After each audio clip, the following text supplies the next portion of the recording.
평안히 주무셨습니까? 예. 오늘 민수기 24장 14절로 19절 말씀을 본문으로 발람의 메시아 예언, 이런 제목으로 잠깐 말씀을 상고하고자 합니다. 발람의 메시아 예언. 우리가 잘 아는 발람은 이 불의의 싹을 탐낸 그야말로 탐욕의 선지자요, 거짓 선지자입니다.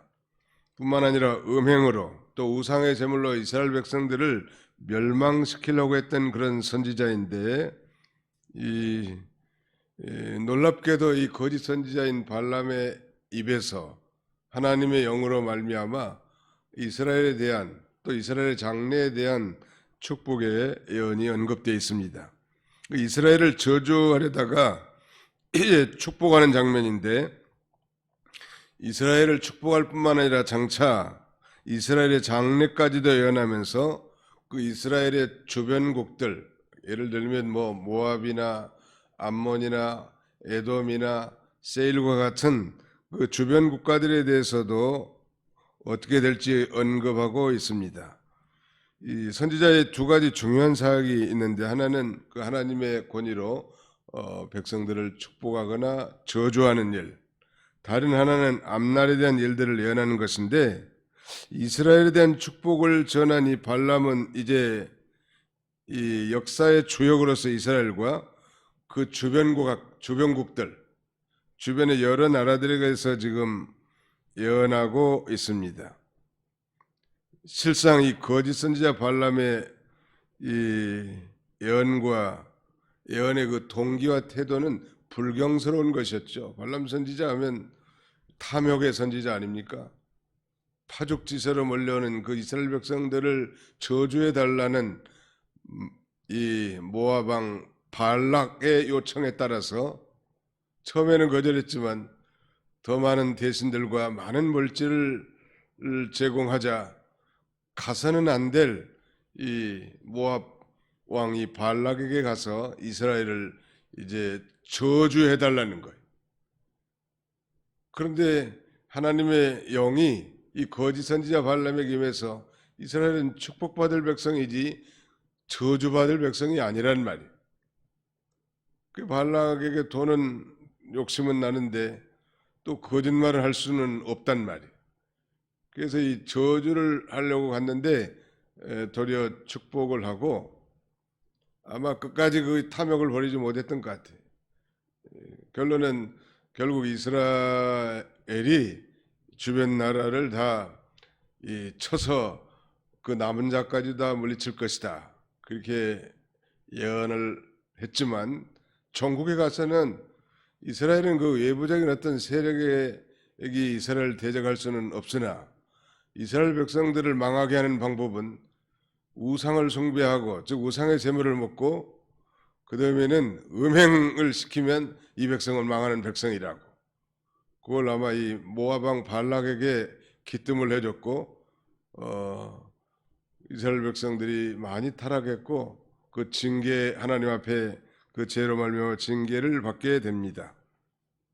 아무튼 이 발람을 하나님이 도구로 사용하셔서 하나님의 뜻을 나타내시려고 하는데, 적어도 그래서 그의 축복의 예언은 하나님의 주권으로 말미암은 그의 예언만은 영감된 신적 권위를 지녔다는 것. 근거가 무엇일까요? 24장 2절에 보실까요? 눈을 들어 이스라엘이 그 지파대로 천막 친 것을 보는데 그때 하나님의 영이 그 위에 임하신지라. 그 이는 바로 발람 선지자를 가리켜. 그러면서 3절, 그가 예언을 전하여 말하되 보올의 아들 발람이 말하며 눈을 감았던 자가 말하며 하나님의 말씀을 듣는 자, 전능자의 환상을 보는 자, 엎드려서 눈을 뜬 자가 말하기를. 오늘 본문과 똑같이 15절로 16절 내용이 반복되어 있죠. 하나님께서는 못하실 것이 없고, 심지어는 이 탐욕의 선지자 발람을 통해서도 계시를 밝히 깨닫게 해서 하나님의 뜻을 전하게 하실 수 있다는, 확정한 것은 아마 이 구약시대의 성령은 신약시대와 다르게 특별히 선지자에게 임했다가 사라지는 거예요. 아마 이 순간에는 하나님의 영이 임했지만 곧 그 예언이 끝나자 하나님 영이 떠났고 그는 이스라엘을 망하게 하는 비책을 모압 왕 발락에게 이렇게 전하게 됩니다. 자, 오늘의 그 요절은 17절 한번 같이 읽어봅시다. 17절 시작. 내가 그를 보아도 이때 일이 아니며 내가 그를 바라보아도 가까운 일이 아니로다. 한 별이 야곱에게서 나오며 한 규가 이스라엘에게서 일어나서 모압 이쪽에서 저쪽까지 쳐서 무찌르고 또 셋의 자식들을 다 멸하리로다. 내가 그를 봐도 이때 일이 아니며 내가 그를 바라보아도 가까운 일 아니로라. 이 모압에 대한 이 발람의 예언은 먼 장래에 된 일이다 는 걸 가리킨 것입니다. 왕이시여, 발락 왕이시여, 이 일은 이 먼 장래에 될 일이고 당장에 될 일이 아닙니다. 이스라엘 중에 한 별, 한 규가 나타나서 모압 이쪽과 저쪽을 칠 것인데 이 일은 먼 장래에 될 것이기 때문에 걱정하지 말고 왕이시여 안심하소서, 아마 그렇게 하지 않았겠는가 싶습니다. 우리가 다 짐작하는 것처럼 바로 이 한 별, 한 규는 곧 장차 나타날 메시아, 즉 예수 그리스도를 상징하는 것입니다. 이 거짓 선지자 발람이 놀라운 이 메시아 예언을 하는데 한 별, 한 규가 나타나서 모압 온 땅을 치고 심지어 세일, 에돔까지 다 굴복시킬 거라는 거예요. 그래서 발람 선지자는 자신의 예언 속에서 내가 그를 보아도, 내가 그를 바라보아도, 이 그를이라고 하는 불특정 3인칭 대명사로 이렇게 표현한 한 인물을 등장시키는데 이 별과 규를 연관지어 볼 때 이것은 이스라엘의 궁극적인 희망인 메시아, 즉 예수 그리스도를 가리키고 있다는 것, 별이 왕을 상징한다는 것, 우리는 동방박사의 이 경배를 통해서 알 수 있죠. 이 페르시아의 천문학자들, 점성술가들이 그 이상하게 갑자기 나타난 별, 혜성을 쫓아 이스라엘로 오지 않습니까? 이 별은 바로 그 당시의 통념은 이 민수기 24장 여기 17절에 있는 이 발람의 예언을 아마 이 페르시아의 천문학자들도 연구한 것 같아요.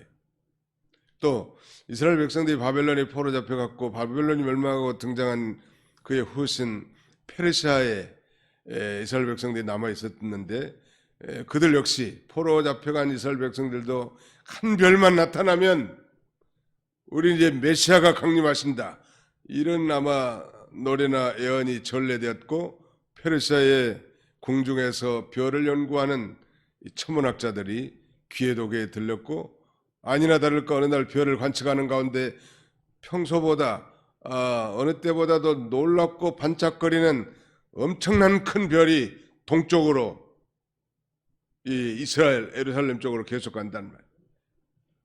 물론 잠깐 이스라엘에 가가지고 혼동을 일으켰죠.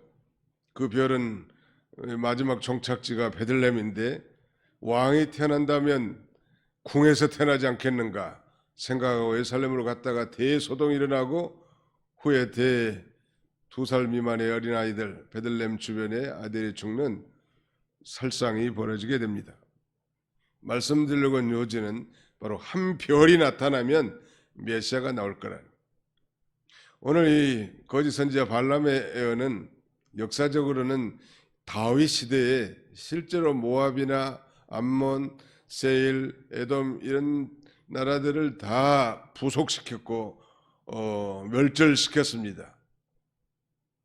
그러나 이것은 장래에 말하자면 예언적으로 그러니까 이사야 민수기 시대는 주전 1500년 시대 아니요? 모세가 기록했으니까 주전 1500년이고 예수님이 오시기 2500년 전에 예언한 이 놀라운 예언이 이제 예수 그리스도에게 성취됐고 예수 그리스도의 구속 성취로 말미암아 하나님을 대적하는 모든 세력들이 다 심판받게 될 것을 오늘 본문은 예언하고 있습니다. 우리 여기서 배울 수 있는 중요한 영적 교훈은 애언필성, 하나님의 약속의 말씀, 하나님의 예언의 말씀은 반드시 성취된다는 것. 축복의 말씀도 성취되고 저주의 말씀도 성취되는 것. 그러므로 우리는 늘 성경을 사랑하고 애독하고 묵상하고 암송해서 그 말씀 속에 약속된 모든 축복을 누리는 그런 저와 여러분들이 다 되시기를 주님의 이름으로 축원합니다. 우리 성경을 한 군데 찾아봅시다. 마태복음 제2장. 마태 제2장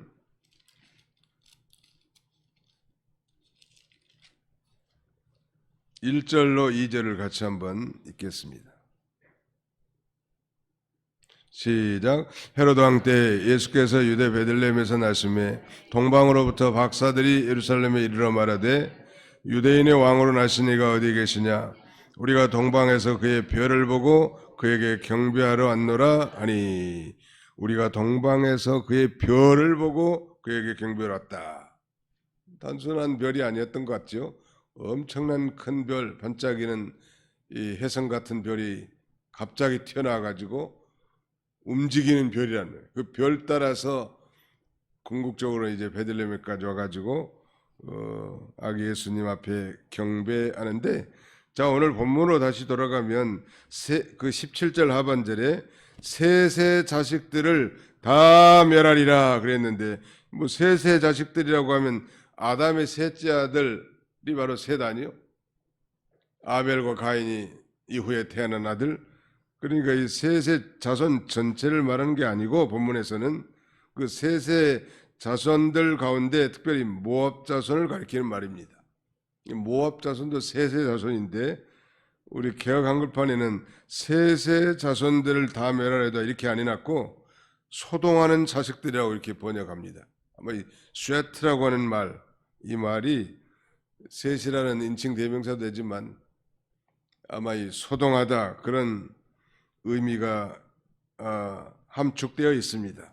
모압 자손은 교만하고 사악하여 이 발람을 이용해서 지금 이스라엘을 저주하려고 했고, 끝내 이스라엘 백성들 하여금 음행죄를 짓게 만들었단 말이에요. 다른 사람으로 하여금 이 죄를 짓게 만드는 이런 사악한 자들 반드시 하나님께서 다 멸절할 것을 우리에게 가르쳐주고요. 또 마지막 절 주권자가 야곱에서 나서, 여기도 이 주권자는 바로 한 별, 한 귀와 연결이 되겠죠. 남은 자들을 그 성읍에서 멸절할 자다.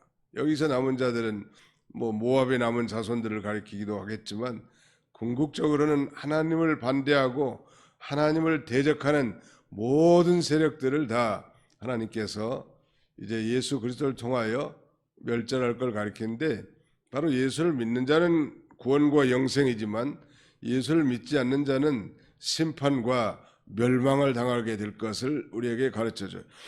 그러므로 이미 2000년 전에 오신 예수 그리스도, 거짓 선지자를 통해서라도 주권적으로 예언된 이 메시아의 예언이 우리는 이미 역사적으로 성취된 걸 믿고 확신하는 가운데 사는 사람들인데, 이런 확신을 가지고 다가오는 성탄절을 기쁨으로 맞이하는 나의 주님이시며 나의 왕이십니다, 우리 마음속으로 고백하고 그분이 나와 함께 하심을 언제나 믿고 승리하는 그런 저와 여러분들이 다 되시기를 주님의 이름으로 축원합니다. 기도하겠습니다. 기도합시다. 하나님의 은혜를 감사합니다. 거짓 선지자 발람을 통해서라도 하나님은 주권적으로 메시아의 예언을 하게 하시고, 그 예언이 그대로 성취되어 역사적으로 2000년 전에 이 땅에 메시아 곧 그리스도가 강탄하셔서 우리가 해마다 우리의 신앙이 약해지고 참으로 감격이 사라질 때마다 이 절기를 통하여 다시 한번 새록새록 우리로 하여금 회복토록 하고 상기시켜 주심을 진심으로 감사하고 감사를 드립니다. 자비로우신 아버지, 이 성탄절이 또 한 번 지나가는 단순한 절기의 행사가 아니라 정말로 그 예수님을 나의 마음에 모시고 믿음으로 사는 우리 모든 성도들이 다 되게 해 주시옵소서. 너희가 믿음에 있는가? 너희 자신을 시험하고 너희 자신을 확정하라고 말씀하신 주님. 그렇지 않으면 너희가 버림받은 자라고 말씀하셨사오니 늘 주님을 모시고 주님과 동행하는 우리 모두가 다 되게 해 주시옵소서. 예수님의 이름으로 기도하옵나이다. 아멘.